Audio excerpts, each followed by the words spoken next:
گھر میں اس کے علاوہ کوئی بھی نہیں تھا اور یہی بات اسے مزید خوفداری کرنے کے لیے کافی تھی۔ اس نے گھر سے باہر آ کر دیکھا تو گیٹ پر گارڈز بھی موجود نہیں تھے۔ ایان وہ واپس بھاگ کر کمرے میں آئی تھی۔ وہ ہونٹوں پر ہاتھ رکھے کمرے کو باریکی نظر سے دیکھنے لگی تھی۔ وہ اپنی حالت پر قابو پاتی سب سمجھنے کی کوشش کرنے لگی تھی۔ یہاں ہوا کیا ہے کہ اس کی نظر سامنے شیشے میں لگے نوٹ اور پاس پڑے ٹکٹ اور پاسپورٹ پر پڑی تھی۔ وہ بجلی کی تیزی سے نوٹ کو اتار کر پڑا تھا، گڈ بائے۔ نوٹ پر صرف یہی دو الفاظ لکھے تھے۔ وہ بار بار نوٹ کو آگے پیچھے کر کے دیکھ رہی تھی، لیکن ان دو الفاظ کے علاوہ کچھ بھی نہیں تھا۔ ٹکٹ اس کی واپسی کی تھی۔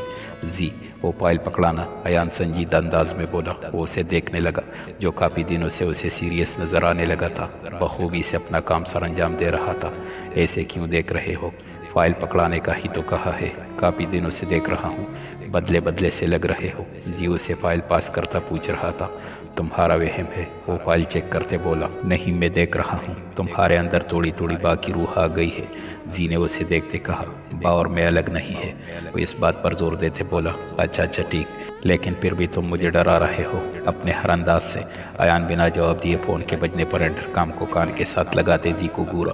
ایان سر، شاہ انڈسٹری کے شان صاحب آپ سے ملنا چاہتے ہیں۔ زمینہ نے سامنے کھڑے شخص کو ایک نظر دیکھ کر کہا جو بلو 3 پیس میں موجود تھا۔ اندر بھیج دو، وہ بولتے انٹرکام کو واپس رکھ گیا تھا۔ کس کو اندر آنے کا کہا ہے؟ زی نے پوچھا۔ شان کو۔ کیا وہ کمینہ یہاں کیا کرنے آیا ہے؟ زی بڑکا۔ واہ زی صاحب، آپ کی کم عقلی پر ایان خان کا سلام۔ وہ سلام کرتا بولا۔ کیسے بھول گئے آپ کے بدلے اور؟ ہاں سمجھ گیا۔ وہی شان نوک کرتا اندر داخل ہوا تھا۔ دونوں نے شان کو دیکھا تھا جو آنکھوں میں گلاسز لگائے ان کے سامنے کھڑا ہوا تھا۔ وہ کیا ہے میں جانتا ہوں، تم دونوں مجھے یہاں دیکھ کر ذرا بھی خوش نہیں ہوں گے، وہ کرسی پر بیٹھ کر بولا تھا۔ تو اس لیے سیدھے پوائنٹ پر آؤں گا۔ میں اپنی شادی کا کارڈ دینے آیا تھا جو 2 ہفتوں بعد ہے۔ سب سے پہلا کارڈ تمہیں ہی تو دینا بنتا ہے۔ وہ ہاتھ میں پکڑے کارڈ کو ٹیبل پر رکھ کے بولا۔ بہت بہت مبارک ہو، کارڈ دے دیا ہے تو جا سکتے ہو، زی نے بے مروت سے کہتا اسے باہر جانے کا اشارہ کیا تھا۔ دوسری طرف ایان خان آرام سے بیٹھا اسے سن رہا تھا۔ کارڈ پر نام نہیں دیکھو گے، آخر کس کے ساتھ شادی ہو رہی ہے؟ وہ کمینی مسکراہٹ ہونٹوں پر سجائے بولا تھا۔ زی نے ہاتھ بڑھا کر کارڈ پکڑا تھا۔ وہ نام پڑھ کر اسے یہاں سے بھیجنا چاہتا تھا۔ نام پڑھتے ہی اسے زبردست جھٹکا لگا تھا۔ زی کو لگا وہ غلط پڑھ رہا ہے، اس لیے آنکھیں مسلتے نام دوبارہ پڑھا۔ زی کی اڑی ہوئی رنگت کو دیکھ کر ایان نے اس کے ہاتھ سے کارڈ لیا تھا۔ کارڈ پر نام اسی کی بہن کا تھا۔ کیا بکواس ہے! وہ آگ بگولا ہو کر کارڈ شان کے منہ پر مارتا چلایا تھا۔ کیوں سالے صاحب، غصہ کس بات کا کر رہے ہو؟ ہم تو رشتہ دار بننے والے ہیں۔ وہ اس کے غصے کو انجوائے کرتا اور آگ میں تیل ڈالنے کا کام کر رہا تھا۔ میں تیرا خون پی جاؤں گا اگر مجھے اپنا رشتہ دار کہا۔ ایان اس کا گریبان پکڑے بری طرح جھنجھوڑ کر بولا۔ ریلیکس سالے صاحب، تمہاری بہن آخر میری۔ ایان نے اس کے منہ پر مکہ جوڑ دیا تھا۔ اپنی گندی زبان سے میری بہن کا نام بھی لیا تو جان سے مار دوں گا۔ مکہ شدت سے لگنے کی وجہ سے شان لڑکھڑایا تھا۔ تو مارنا کیوں روک رہا ہے خود کو؟ تیری بہن جب میری بیوی بنے گی پھر؟ اس کی بات ایان نے پوری بھی ہونے نہیں دی تھی۔ ایک کے بعد ایک وار کر رہا تھا اس کے چہرے پر۔ ایان چھوڑو اس کو، میں کہہ رہا ہوں چھوڑو اس کو، زی اسے بمشکل قابو کرتا بولا۔ شان پٹے ہونٹ سے خون صاف کرتا ہوا مسکرا کر اٹھا تھا۔ چلتا ہوں سالے صاحب، شادی پر ضرور آنا، آخر کو بہن کی شادی ہے، شان جاتے وقت لقمہ دیتا بولا۔ اور دوسری طرف زی کی گرفت میں ایان مچل رہا تھا، وہ اس کی جان نکال لینا چاہتا تھا۔ شان کے جاتے ہی زی نے اسے چھوڑا تھا۔ تم ہیلم بھی ہے، تم کیا کرنے والے تھے اگر میں نہ روکتا؟ زی نے اس کی غلطی بتائی۔ تو تم کیا چاہتے ہو؟ میں بے غیرت کی طرح اسے اپنی بہن کا نام لینے دیتا اور خوش ہو کر مبارکباد دیتا۔ وہ بھی زی پر الٹا بڑکا تھا۔ تمہیں نظر نہیں آ رہا وہ تمہارے غصے کو ہوا دے رہا تھا اور چاہتا بھی یہی تھا تم غصے میں اس کے ساتھ برا کرو۔ زی نے اس کو سمجھایا۔ زی مجھے تمہاری کوئی بکواس نہیں سننی، با کو کال کرو، اگر نہیں کر سکتے تو میں گھر جا رہا ہوں، ایان نے تھوڑا غصہ کنٹرول کرتے کہا۔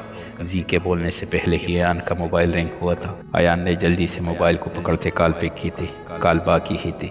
با میں جان سکتا ہوں آخر ہو کیا رہا ہے، ورنہ آج شان میرے ہاتھوں سے زندہ نہیں بچے گا، آ جائے گا اس کے جنازے پر۔ وہ بڑکا تھا۔ میں جانتا ہوں اس بارے میں۔ وہ اس وقت سمندر کے کنارے موجود سگریٹ سلگاتے بول رہا تھا۔ باپ جانتے ہوئے بھی اپنی بہن اس کتے کو دینا چاہتے ہیں جو نہ جانے کتنی لڑکیوں کی زندگی برباد کر چکا ہے۔ ایان سنو بات، میں جانتا تھا شان اور ہارون ہمارے ویک ایک پوائنٹ پر ہی حملہ کریں گے، اس لیے وہ دھوکے سے ہماری فیملی سے ملے اور ہماری بہن کو مہرہ بنانا چاہتے ہیں۔ ڈیول نے سمندر کی لہروں کو دیکھتے ہوئے کہا، اب ہم کیا کریں با، میں کسی بھی صورت نور کو مہرہ نہیں بننے دوں گا۔ ایان نے بے بسی سے کہا، فکر مت کرو، جب تک میں ہوں ایسا کچھ بھی نہیں ہوگا، اور ویسے بھی شادی میں ابھی 2 ہفتے باقی ہے، ہمارے پاس وقت ہے۔ ڈیول نے آرام سے سمجھایا تاکہ ایان ریلیکس ہو سکے، لیکن با ایان میں کہہ رہا ہوں نا کہ نور پر ایک بھی خراش نہیں آئے گی۔ اوکے با، اور ہاں مس پیری پاکستان پہنچنے والی ہوگی۔ وہ آہ بھر کر بولا، کیا با، عمل وہ کیوں پاکستان آ رہی ہے؟ ایان عمل کے ذکر پر شاک ہوا تھا اور ساتھ ہی ساتھ سمجھا نہیں تھا، شاید مس پیری کی شادی ایان خان کے ساتھ ہوئی ہے۔ او سوری با، سمجھ گیا، ایان نے سر پر ہاتھ مارتے ہوئے کہا، پر یاد رہے تم مجھ سے میلوں کے فاصلے پر رہو گے۔ وہ نہ چاہتے ہوئے بھی خطرے کی باعث کہہ گیا تھا، با جانتا ہوں آپ کی بیوی ہے۔ ایان کو برا لگا تھا، جانتے ہو تو اچھے سے جانو، میری امانت ہے۔ ڈیول کے لہجے میں لچک ذرا بھی نہیں تھی۔ زی کو فون دو۔ ایان با کو اتنا سیریس دیکھ کر ٹٹکا تھا۔ زی 4 بجے مس پیری کی فلائٹ لینڈ ہو جائے گی، تم اسے پک کر لینا، اور ہاں اسے اسلام آباد والے گھر میں ہی رکھنا۔ ایان تمہارے گھر رہے گا جب تک میں نہ کہوں۔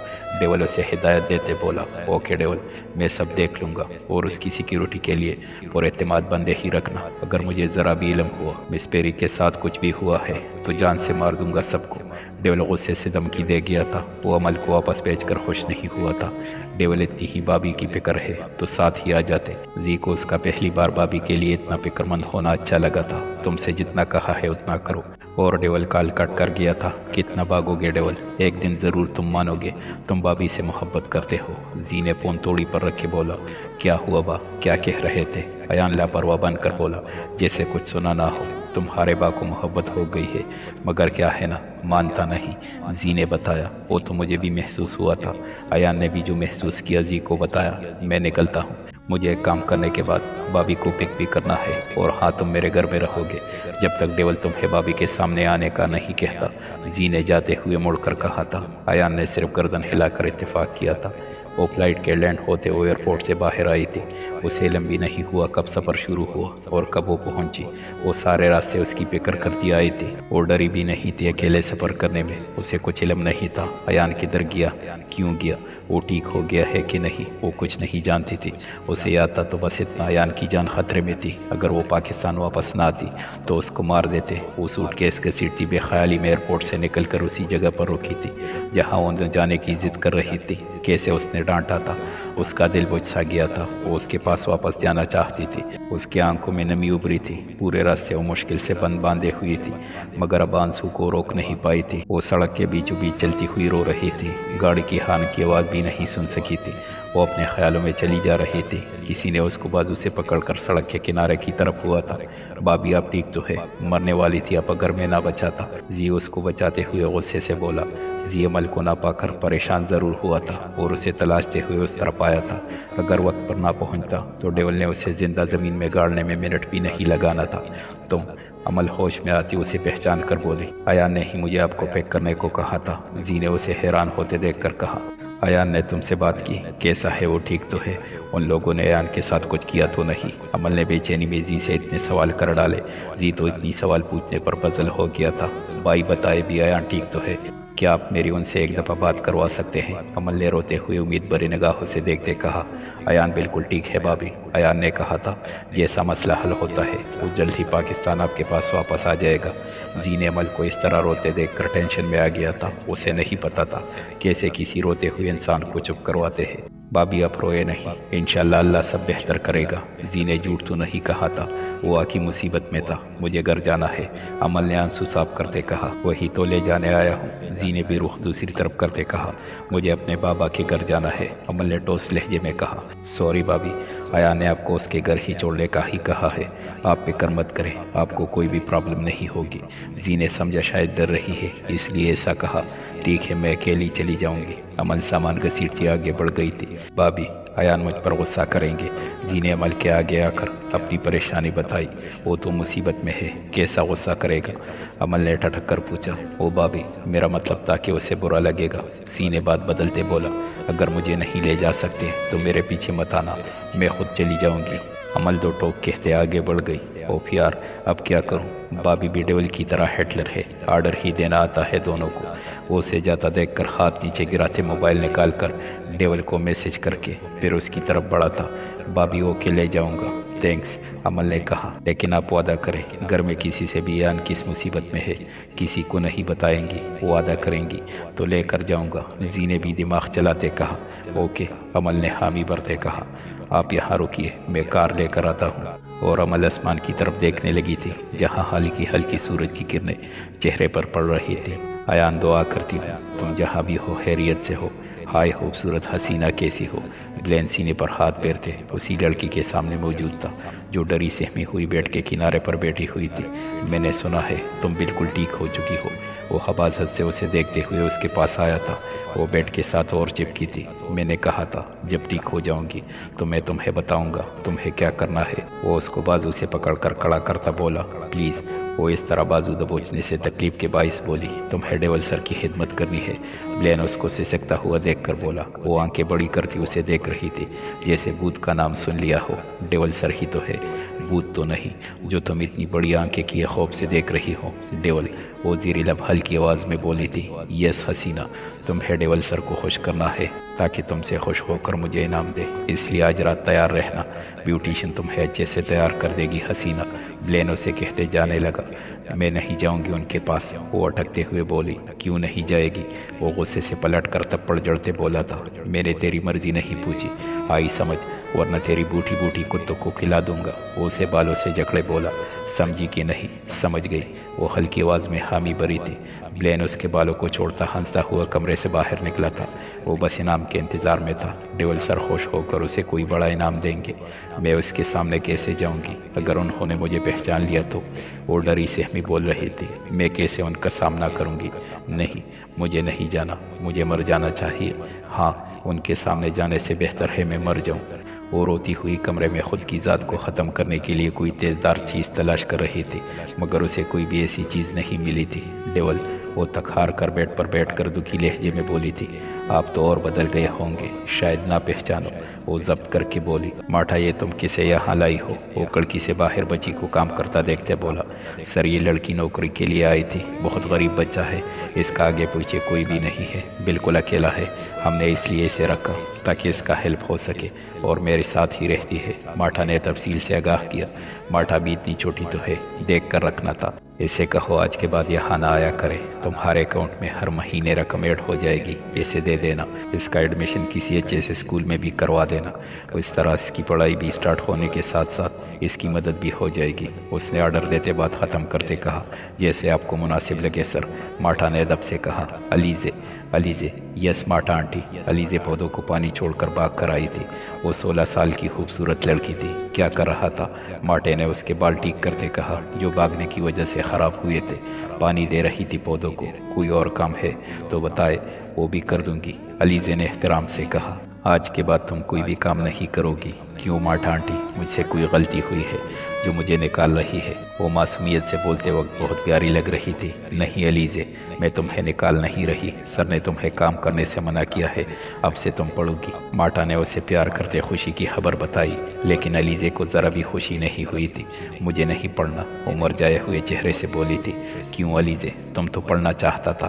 ماٹھا نے اسے پوچھا۔ ماٹھا آنٹی میں ان کے پیسے کیسے لے سکتی ہوں جو میرے ہے ہی نہیں؟